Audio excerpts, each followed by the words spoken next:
Yeah, no, that's good. Big picture, right? This is where God is going to be Yeah, hanging out. This is where His presence is going to be. So, thinking about the details, indeed. then how does this make sense for a place where God is supposed to be, and not just these Hmm. cool directions for what's going to be a really pretty sanctuary, really pretty building, but thinking about it as we're getting this ready Hmm. for God to show up. I think that is helpful. Yeah. So let's go Okay. ahead then. Good deal. Exodus chapter 26 from the top in the English Standard Version. Moreover, you shall make the tabernacle with 10 curtains of fine twined linen and blue and purple and scarlet yarns. You shall make them with cherubim skillfully worked into them. The length of each curtain shall be 28 cubits, and the breadth of each curtain 4 cubits. All the curtains shall be the same size. 5 curtains shall be coupled to one another, and the other 5 curtains shall be coupled to one another. And you shall make loops of blue on the edge of the outermost curtain in the first set. Likewise, you shall make loops on the edge of the outermost curtain in the second set. 50 loops you shall make on the one curtain, 50 loops you shall make on the edge of the curtain that's in the second set. The loops shall be opposite one another. And you shall make 50 clasps of gold, and couple the curtains one to the other with the clasps, so that the tabernacle may be a single whole. You shall make also curtains of goat's hair for a tent over the tabernacle. 11 curtains shall you make. The length of each curtain shall be 30 cubits, and the breadth of each curtain 4 cubits. The 11 curtains shall be the same size. You shall couple 5 curtains by themselves and 6 curtains by themselves, and the sixth curtain you shall double over at the front of the tent. You shall make 50 loops on the edge of the curtain that is outermost in one set, and 50 loops on the edge of the curtain that is in the outermost in the second set. You shall make 50 clasps of bronze, and put the clasps into the loops, and couple the tent together, that it may be a single whole. And the part that remains of the curtains of the tent, the half curtain that remains, shall hang over the back of the tabernacle. And the extra that remains in the length of the curtains, the cubit on the one side and the cubit on the other side, shall hang over the sides of the tabernacle on this side and that side to cover it. And you shall make for the tent a covering of tanned ram skins, and a covering of goat skins on top. You shall make upright frames for the tabernacle of acacia wood. 10 cubits shall be the length of a frame, and a cubit and a half the breadth of each frame. There shall be 2 tenons in each frame for fitting together. So shall you do for the frames of the tabernacle. You shall make the frames for the tabernacle 20 frames for the south side, and 40 bases of silver you shall make under the 20 frames, 2 bases under one frame for its 2 tenons, and 2 bases under the next frame for its 2 tenons, and for the second side of the tabernacle on the north side 20 frames, and their 40 bases of silver, 2 bases under one frame and 2 bases under the next frame. And for the rear of the tabernacle westward, you shall make 6 frames. And you shall make 2 frames for corners of the tabernacle in the rear, and they shall be separate beneath, but joined at the top at the first ring. Thus shall it be with both of them. They shall form the 2 corners. And there shall be 8 frames, with their bases of silver, 16 bases, 2 bases under one frame and 2 bases under the other frame. You shall make bars of acacia wood, 5 for the frames on the one side of the tabernacle, and 5 bars for the frames on the other side of the tabernacle, and 5 bars for the frames on the side of the tabernacle at the rear, westward. The middle bar, halfway up the frames, shall run from end to end. You shall overlay the frames with gold, and shall make their rings of gold for holders for the bars, and you shall overlay the bars with gold. Then you shall erect the tabernacle according to the plan for it that you were shown on the mountain. And you shall make a veil of blue and purple and scarlet yarns and fine twined linen. It shall be made with cherubim skillfully worked into it. And you shall hang it on the 4 pillars of acacia wood overlaid with hooks of gold on 4 bases of silver. And you shall hang the veil from the clasps, and bring the ark of the testimony in there within the veil. And the veil shall separate for you the holy place from the most holy. You shall put the mercy seat on the ark of the testimony in the most holy place. And you shall set the table outside the veil, and the lampstand on the south side of the tabernacle opposite the table, and you shall put the table on the north side. You shall make a screen for the entrance of the tent of blue and purple and scarlet yarns and fine twined linen embroidered with needlework. And you shall make for the screen 5 pillars of acacia and overlay them with gold. Their hooks shall be of gold, and you shall cast 5 bases of bronze for them. All right. Now, that is just like so hard to read without having a picture to look at. Right. And still, this is the word of the Lord. Thanks be to God. Thanks be to God. Yeah. But true. But yeah, so I mean, it's very detailed, and I mean, what maybe we aren't appreciating is that, you know, when you're just chiseling stuff into stone, it's kind of challenging to like draw lots of, you know, pictures and diagrams and the rest. So you know, I mean, this is as much as you're going to be able to do for, you know, being able actually to provide some kind of written record, and as detailed as this is, I mean, it's not actually hard to actually reconstruct this. It is so detailed and methodically laid out. Yeah, and yet I think Moses does have a picture of it, but apparently this design is quite common in Egypt. A lot of construction was like this. So especially the findings from King Tut's things revealed a lot of these things biblically that are kind of copying what they've already seen. Right. So it's kind of, so Moses is like, oh yeah, I know what you're talking about, God. I've seen that design. Even the Ark of the Covenant has a design from some Egyptian boxes that are very similar to that. So this whole kind of rectangular thing here. So I think Moses does have kind of a picture of it here. That's a familiarity that God is giving him instead of just a blueprint out of the blue, if we could say. Yeah, I know that's good, and you know, and it's not like, you know, we are scandalized by that, like, oh my goodness, they're copying the Egyptians. I mean, the point is, you know, God is not having them produce this like alien structure that they're all going to look at and say, what on earth is this, right? You know, we don't even know what this is for, right? No, he's approaching them where they're at, and he is accommodating them, and so he's having them build this structure that they're going to have an intuitive sense of, right? They're actually going to look at it and be like, oh, okay, yeah, we get what's going on here. Now they're going to have some things that are unique and different in particular, and so that's going to stand out to them, and they're going to say like, oh, so God's a little bit different from the stuff that was going on in Egypt, right? But the similarities will help them kind of orient themselves. Unlike us, where we read this and we're just like, hang on a second, what's going on? We have no idea. Right. Yeah. And some of the materials too these were common. In fact, they probably brought these things with them from Egypt when when the Egyptians gave them stuff to kind of be like, you guys get out of here. Here, take this stuff. Like the linen. Something that was amazing to me reading this. I didn't realize there's 4 layers of these curtains, of these different layers that make it a tent that are covering it. But there's 4 of these layers here, and the first one, the one that would be that's what they would see on the inside, is this linen. Yeah. From the flax plant, which is abundant in Canaan, of course, but very extensive use by the Egyptians. Again, they found this kind of linen, flax linen, in Tut's archaeological dig.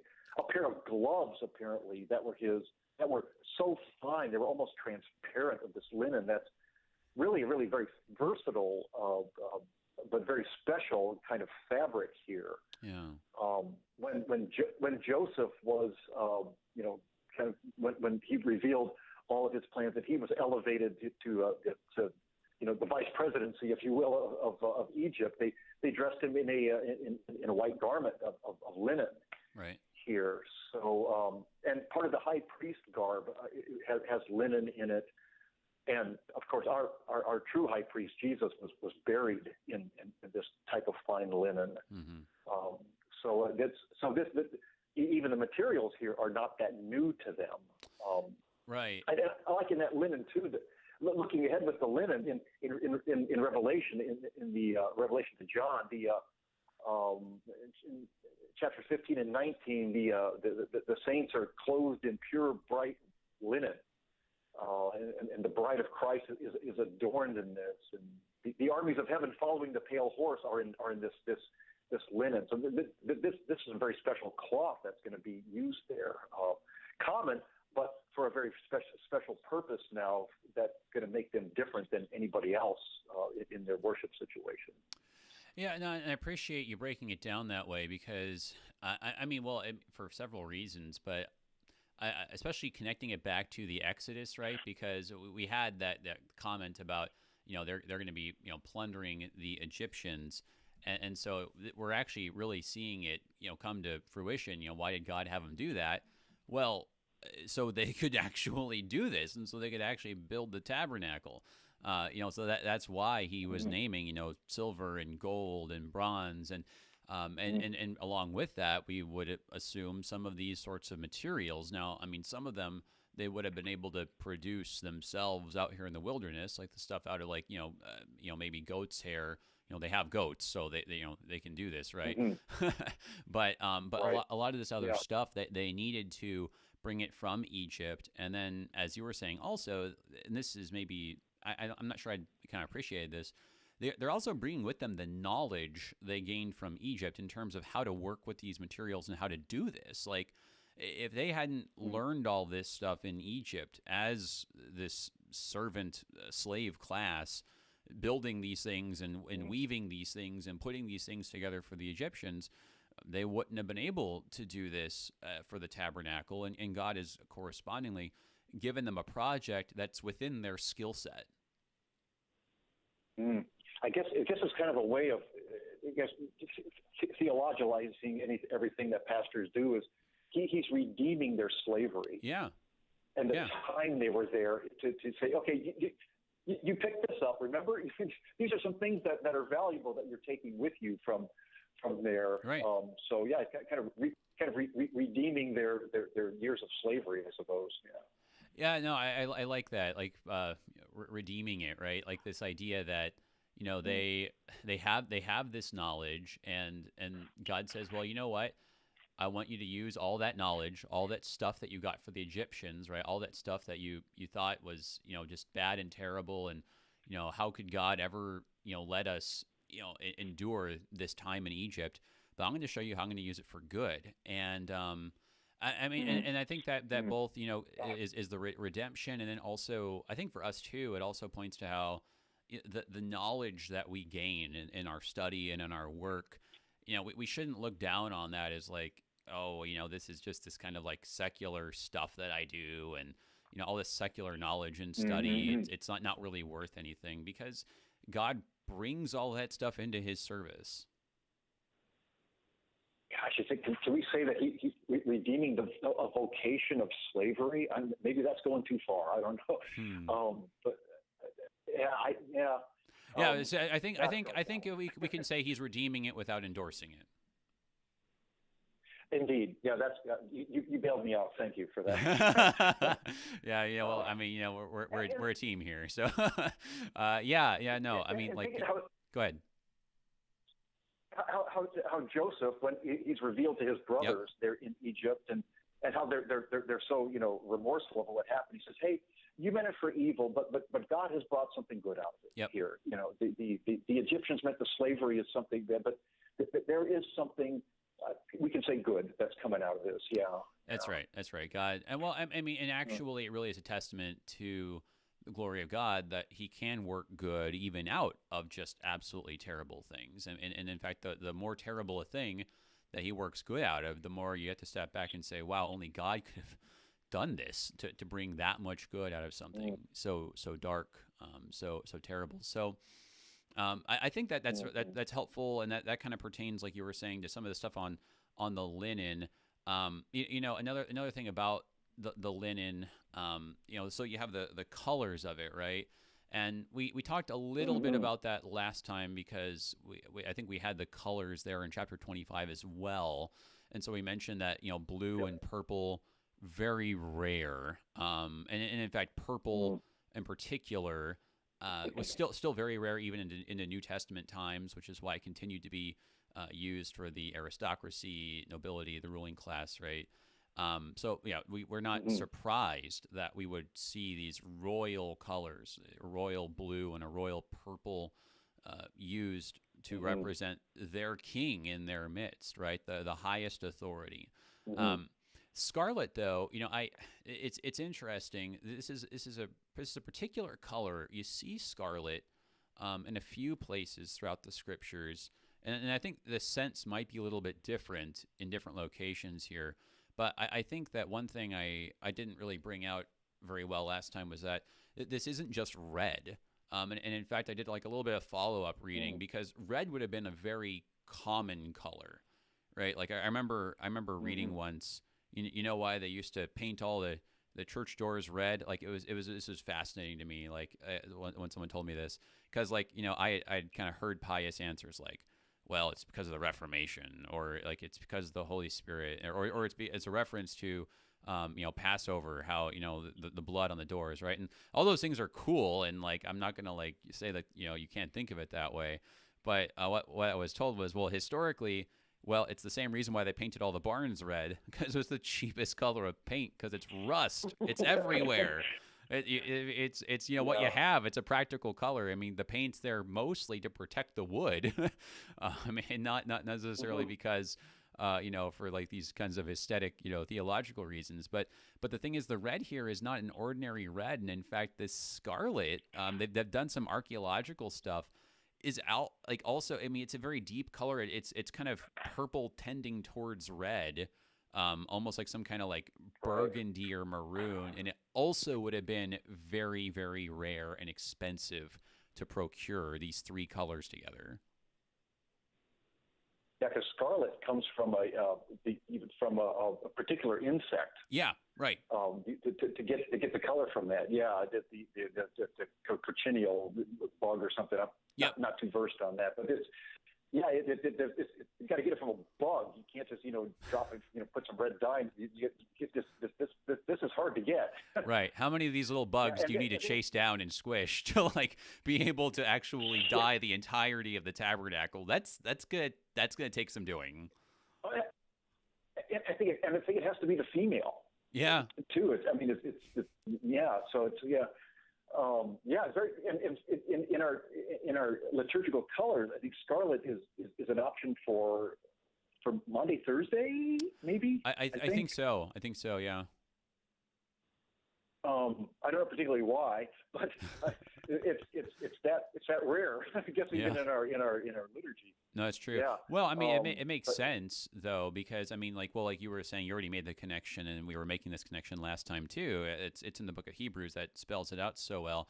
But I mean, it's this idea that in the Lord's Supper, this meal, which is the fulfillment of the Passover, and not even just of the Passover, but ultimately the Day of Atonement. Right, this blood which is poured out for many, right? That atonement language, that this is the Day of Atonement, right? Then the blue and the purple and the scarlet are very fitting for what we celebrate in the Eucharist. Yeah, in fact, scarlet is maybe closer to a blood color. Really, that's perhaps it's deeper. Yeah. Than Yeah. Oh, a great connection. Oh man, yeah, it's very cool. Yeah. Well, okay. All of that. Go ahead. You're in charge. I was going to say, well, we're practically actually out of time here before we got to take our first break. But so when we get back from the break, we're gonna move past this color stuff, and we've got to talk about these numbers, right? Okay, so what's the significance of these dimensions? 50 cubits this way, 1.5 cubits that way. What's going on? Hang on, everybody. We'll get to that. Looking at Exodus chapter 26 here on Thy Strong Word. We'll be right back.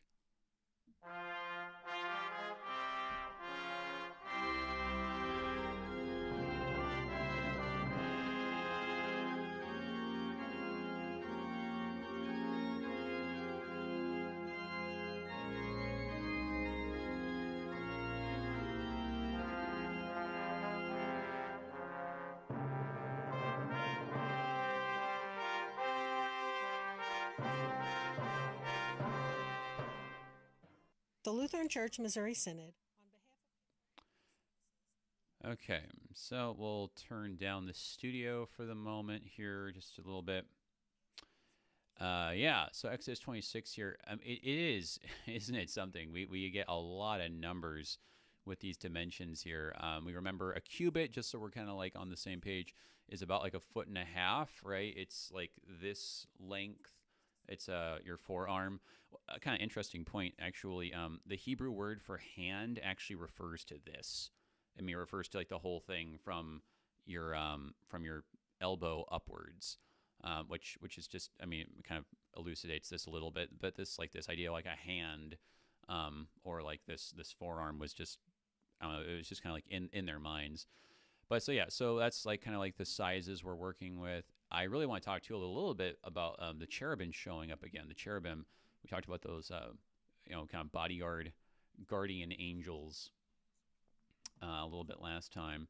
Let's see if we have any questions here coming in. I haven't seen any from the studio. Let me just check Facebook, make sure I'm not neglecting any questions. Yeah, but this is a good opportunity though. If you're like, if you got any light bulbs going off, there's a lot more, I think, than commonly is acknowledged.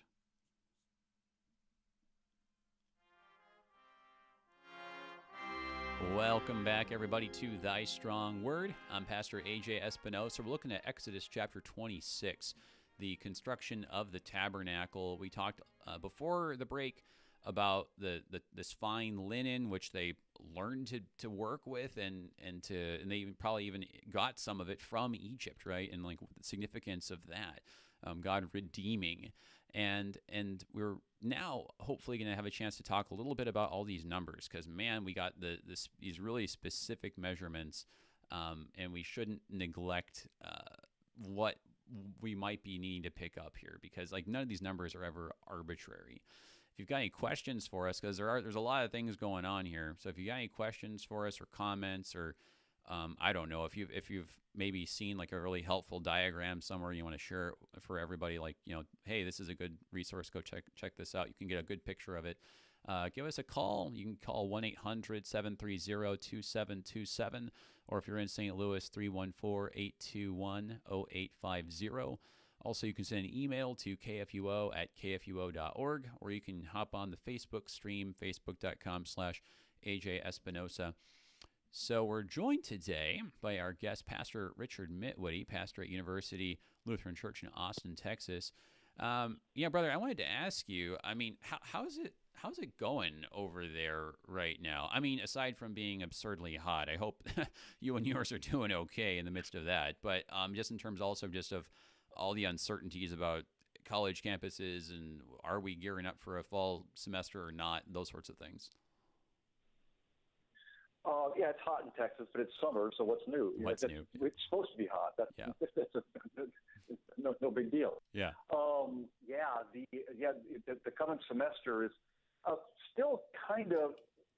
We'll see what happens, but like most universities, University of Texas is planning on students returning on campus, but they are giving an option of totally online. If you want to stay in your hometown or wherever you are and do online, that is available. But a good number of my students are all returning. They're planning on being on campus, and probably going to end up in a hybrid situation of some in-person classes, but also probably some online situations. The UTs, it looks like they're pretty good set up for distancing, and even in the dorms, and they've got a good plan laid out. It's still kind of, we'll see what it's like next month when things happen. But yeah, it seems the updates just change the whole story like every week, right? So everything is written in pencil and very tentative here. But no, very good. And in these chapters, that talk about the tabernacle and this idea of the gathering of God's people, of course, just we keep being reminded of the importance of being able to see each other and be there. And this idea of being face to face, I think is going to lend itself to kind of some of the mention here about the cherubim and the Holy of Holies in particular. We do have one question that's come in here. I want to kind of give you first dibs on it here. So we're talking about this linen and these precious metals, and also just the knowledge of the linen working, which came from Egypt. So here's the question: what other things is Yahweh bringing or borrowing from the Egyptians? Critical scholars have their opinions and theories about this. Anything to add to the conversation, or maybe anything noteworthy for those who aren't so familiar with it? No, but besides the I think just the basic design and the materials, I'm not aware. Well, unfortunately, they would bring some of the idolatry along with them. Well, yeah, yeah. But that's all I really came up sure. with in that there. Yeah. Off the So, top of my head, a number of the names actually are Egyptian, which is interesting. One of the ones that I came across recently, Phineas, actually, who is going to go on to become the high priest who takes over eventually in the line of Aaron. His name is Egyptian, and there's other Egyptian names, and there's even a couple of different aspects that some people, for instance, have pointed to that some of the patriarchs are described as living to be 110 years, and that actually might be following an Egyptian convention. That 110 was seen as like a full life, like the most that a man can hope for. And so you just kind of, when someone's like had a full life, you just kind of almost round up as a way of saying like, yeah, he did it all. He didn't have anything left unfinished. Things like that. So there's a couple of things that people have pointed to, and kind of in terms of like the language. I think that there's certainly some other things, and I think what's kind of become big picture interesting about those sorts of things is that the more of those little signs that you see that are like things from Egypt, kind of point to that. It's not like this whole story, because this is the thing, right? In certain lines of scholarship, certain people will say, and in fact, maybe even in some cases, even a majority of scholars would say that this is basically a fictitious story, that this is kind of like an idealized history, that, really the Exodus is something that theologically happened, but that the people were just Canaanites, and they kind of banded together there in the land of Canaan, but there was no like Exodus from Egypt. But I mean, all this stuff that you have that's like, hey, this is kind of Egyptian fingerprints all over it. It's actually is, from even just a historical scholarly perspective, evidence to the other side. Mm-hmm. Indeed. Yeah, I didn't thought of it that way. That really does help give credence to the biblical text. Yeah, I like that. Yeah, I mean, like you wouldn't expect, for instance, like the high priest, right, Phineas, the high priest of your strictly Yahweh worshiping monotheistic nation, to have an Egyptian name, right? Like if you're just like kind of making this story up, right? I mean, so there's things like that I think, anyways. But yeah, good question. Yes, please do free everybody. If you have any other questions, bring them in. But let's kind of look at some of the details here now. So the first detail that we get, we kind of talked about the colors already, mentioned that briefly, but there's 10 curtains here. And these 10 curtains have cherubim worked into them. And we talked about cherubim last time as kind of a symbol of guarding. What do you think is going on with these 10 cherubim curtains? Well, this is something I really hadn't thought of before. That there's these 4 layers of these curtains, different layers, and the fine linen is the one on the inside. Yeah. Which the linen itself is white. Yeah. It's always white. So so these other colors are woven into it that are going to accentuate those colors, but also the white in there, well, practically speaking, it makes it easier for light reflection. So it makes it a little bit brighter of a room. But from the candle, from the menorah, from the lights, but also it's as if you're in the heavenly clouds, and you're there with the cherubim. Yeah. Here, so I think it gives us it's a reflection of the heavenly dwelling place of God with the cherubim, and it's interesting that they're the only ones, and on the ark, the cherubim, they're the only kind of artwork in the tabernacle. I believe there's no other. You're right. There's no other figures or anything. Which helps, I think, with the whole argument with some of our Reformed brothers and sisters about no graven images. Mm-hmm. That here, goes back to Exodus 24. First commandment for us, second commandment for them, right? Sort of thing. That here's images even in the tabernacle. Of course, Solomon's temple had much more than that, and here is these and Exodus 20 really, or verse 4, just forbids the worship of such items. In fact, the word for graven there, I believe, in Hebrew it means carved, yes, which signify an idol. It's referring to idols here. So right. I think this affirms the images here, in worship. And I guess even the Orthodox say, okay, 2-dimensional is okay, but 3-dimensional is not. Sort of. So yeah. You can't have 3D. Yeah, no. Yeah, that's right. Yeah, be careful when you start adding 3D, 4D, and all the rest, right? Yeah, no. And that reminds me too. We looked at at the end of Exodus 20. It was interesting because after you had the no idols. I mean, he actually God does into this detail where he says, hey, okay, so you're not going to go and make these idols. But then in verse 24, he goes into this more specific thing. An altar of earth you shall make for me, and sacrifice on it your burnt offerings and your peace offerings, your sheep and your oxen. And then picks it up there in verse 25.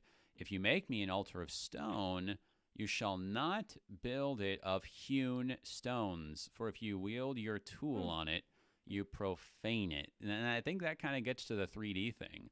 This idea that once you take this stuff and you start carving into it, right? There it is, that carving idea. Is this going to feel like you're making an idol, right? Are you going to is this going to go too close towards idolatry territory? And so God says, you know what? We're just not going to go there. You just don't carve stuff, okay? We're just going to kind of make we're going to draw a big broad circle around this whole thing and just say everyone take 10 steps that way, which is I think just a kind of a practical wisdom sort of thing that you see in the design of the tabernacle.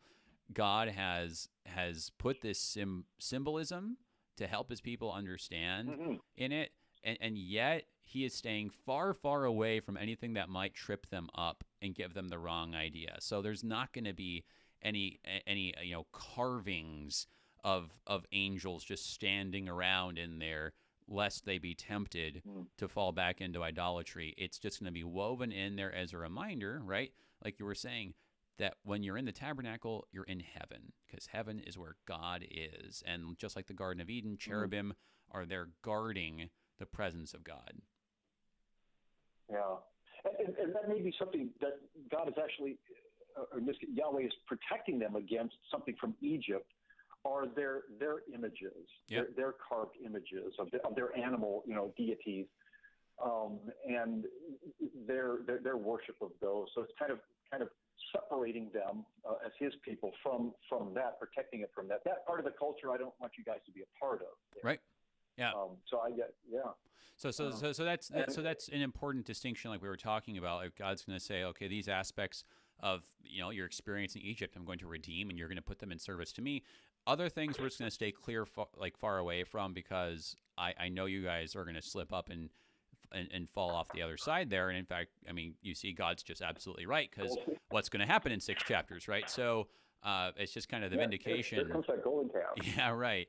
But I like what you were saying, though, about these 4 layers, that like on this innermost layer, it's going to be like the ceiling of the Sistine Chapel, right? Where like this, it's illuminated, and you look up and you understand where you are. And that's why it's on this inner layer. Those outer layers are going to be there for practical reasons to protect this place, to waterproof it, to windproof it, Mm-hmm. make sure there's some kind of heft so it's not just ripped through with like a gust of wind or something like that, right? So the other layers are going to be there for practical reasons, but there's this inside one for this theological reason, so the eyes would help the mind and the heart to understand where you are really when you're inside this place.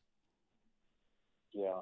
And one more thing about the image thing here, about the carved image, or, that our Reformed brothers and sisters, no graven image, especially no 3D ones. Sure. That God affirms the images for us to use in worship. Again, not worshiping them, but to aid us in worship. But God comes to us in a human image, Yeah. in Christ, very 3D. Even yes. All the D's there, and I think it's Colossians 1. Is he is the image of God. That's right. It says there he's the image of the invisible God. So. Yeah, just thinking about that with the cherubim images. No, he's got him there in worship. We don't need iconoclasm. These are okay.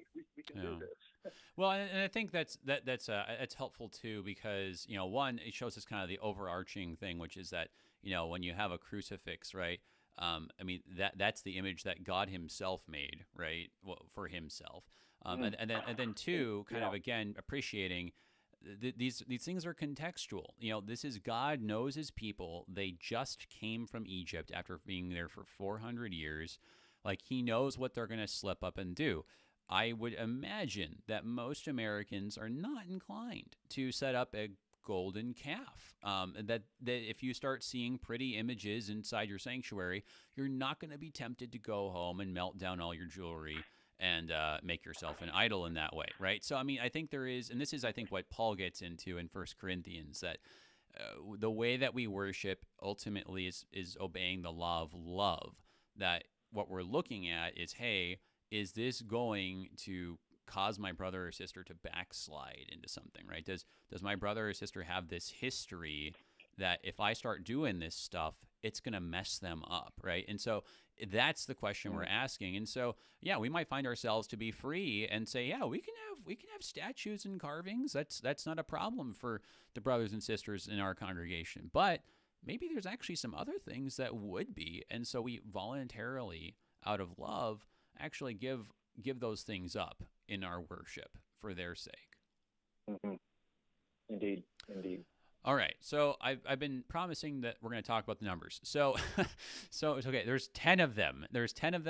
5 get coupled together. It says there in verse 3, and the other 5 get coupled together. And then there's these loops, and it says 50 loops on each one of these things, and then the loops, they all get joined together with these gold clasps. Okay, so what's going on with this? There's a lot of 5s, 50s, clasps, like joining things together. What's the picture? Yeah, I'm admittedly not hugely versed on the numbers here, so you got to carry that. But a couple of things. Sure. 50, 5, and 10. 10 is kind of number of completeness,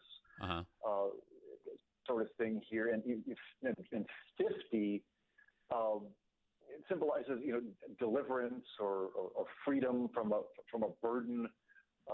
You look to the every 50th year, a year of jubilee. Yeah. That God gives to the people in Leviticus somewhere. That on the Day of Atonement of the 50th year, all the debts are canceled. Inheritances were returned to rightful owners.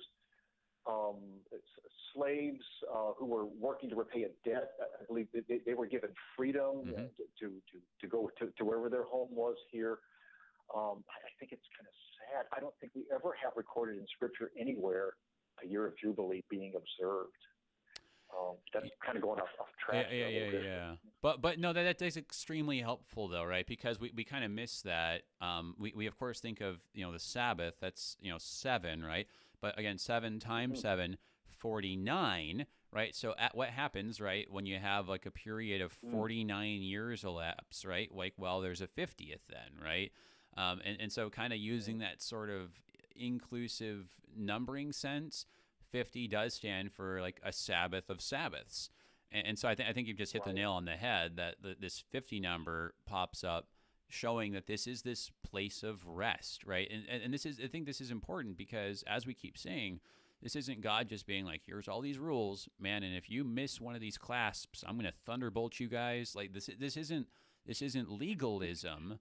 This is God's word just dripping with grace again, that they see this is our rest. You know, the worship in Egypt was enslaving, right? The worship they're going to be tempted to fall back into with the golden calf. That's enslaving worship. It's the idolatry that abuses its worshipers.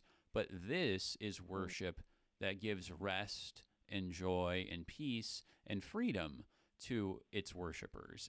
And so you get that 7 times 7 equals 50 rounding up, I think is a really big aspect of the number here.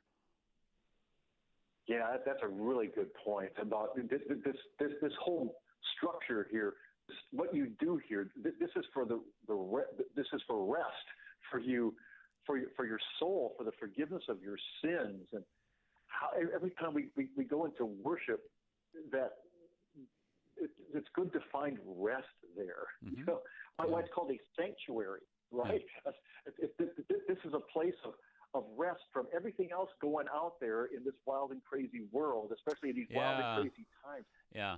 Come in here and find rest for your soul. Yeah. I was going to say, isn't that cool? And I don't, you know, someone needs to like, you know, just expose me to like more like fine literature, because everything I think of is like Disney illusions. But like I think of like the Hunchback of Notre Dame, and like you got Quasimodo, and then like what was it, like Esmeralda, right? But you know, it's like sanctuary, right? And when you say sanctuary, like literally the word means holy place, right? It means holy place. But when they're calling out sanctuary, they mean, hey, I get to be here, and it's like my safe zone. You can't come in here and hurt me. I'm safe. You can't get me when I'm in here. Right? Like, so this idea, and that's kind of beautiful actually in this application, that you see sanctuary as a place of safety, that like it's the holiness of God, not to thunderbolt you, but to keep you safe, and to thunderbolt your enemies if they should bring the sword into this place. And I think you see that with, I mean, so even in verse 2, 28 cubits, right? For the length of the curtain, and then 4 cubits, the breadth. What is that? That's a 7-to-1 ratio, if I'm thinking clearly this morning. So 7 again, there's our number of rest, right? So like it actually pops up like in unexpected places, but I think that kind of most of these numbers in one way or another kind of like somehow get us to either like 7 or 50 when you kind of look at it the right way. Yeah, something. My wife and I, besides American students, we also work with a lot of international students on campus who have never had any exposure to Christianity before in some of their situations. But when they go into the sanctuary, when they go into the church, which the church where we have a lot of our international classes at is a beautiful sanctuary, a lot of stained glass, St. Paul Lutheran here in Austin. They love it because, and they'll say so many times, it is so peaceful in here. Yeah. And they say, is it okay if I just come in here to sit and think for a while because it's so peaceful? It's like, oh, heck yeah. Yeah. They notice this. It's the first thing they notice about the sanctuary, how peaceful it is, and how there's rest here. Amen. More than they know. We teach them about that, but there's. So yeah, just the structure itself lends to the rest and the mercy seat being there. Now that's another dimension. Here's real forgiveness of your sins here. So and with the cherubim there in that layer there and the numbers of them just all point to I'm in heaven when they go in there. Yep. I am in heaven right here. It's hell on earth out there everywhere else. And here, I'm in heaven. Yeah. Amen. I want to, so you mentioned the mercy seat. So an internet question came in via email. Let's talk about this mercy seat. I always thought that was kind of a weird way of talking about it. And so someone's supposed to sit on it. Is someone supposed to sit on this thing? But so the question actually, Yeah. You know, like, So is exactly it they did. is it comfortable? So we can talk briefly about that, and then the question actually was, so where is the mercy seat in our places of worship today? Oh, if you get an answer for that, let me know. Yeah.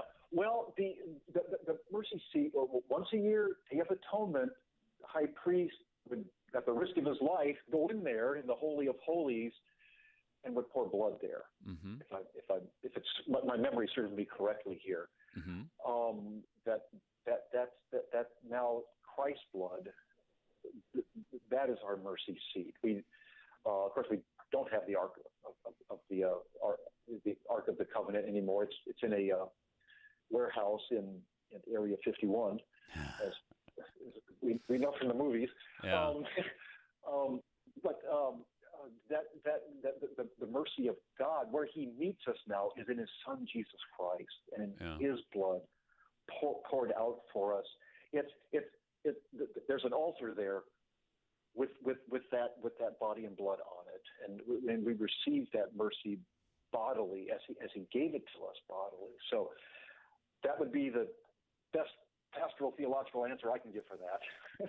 No, I think that's fantastic. I think kind of getting kind of back to the kind of dumb question I had, just to kind of clarify that in case it confused anybody. Mercy seat. Okay, so this is actually kind of using a kind of older sense of seat, where it has less to do with a place where you sit down, so much as like it's the spot. So it's like the mercy place. It's the mercy spot location, right? So why is it this place of mercy? Well, it's just because of what you said. Because on the Day of Atonement, which is just the big day of mercy, God shows His mercy by making atonement, right? By not imputing the sins onto ourselves and our children, that we would suffer the full consequence of them. But that this blood, right? Well, It's interesting. I mean, some of this goes on to this goat that dies, and there's a scapegoat that just gets sent away, right? But some of this blood, winds up here on this place of God's presence, which is quite interesting. And I think that it's like we were just saying, as you were elaborating, that ultimately, who is our Day of Atonement? It's the Lord Jesus Christ. And when you were talking too about the Ark of the Covenant, I was saying last time, pretty sure that Ark of the Covenant and all the rest were just actually destroyed, just as the temple was. Sure. But sure. One of the things that I think is interesting that we don't really have any time to talk about today, but maybe at some point, the way that I think Luke talks about the Virgin Mary and Jesus our Lord in those first opening chapters, I think I've heard it said, and I kind of like it, that in some ways he's comparing the mother of our Lord to the Ark of the Covenant.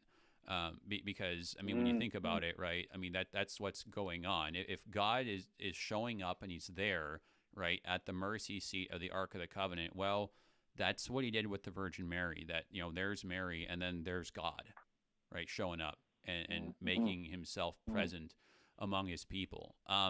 Not that we should be worshiping Mary any more than they should have been worshiping the Ark of the Covenant, right? Because we actually see that they commit idolatry with the Ark of the Covenant. They think, if we just take this box wherever we go, we're invincible.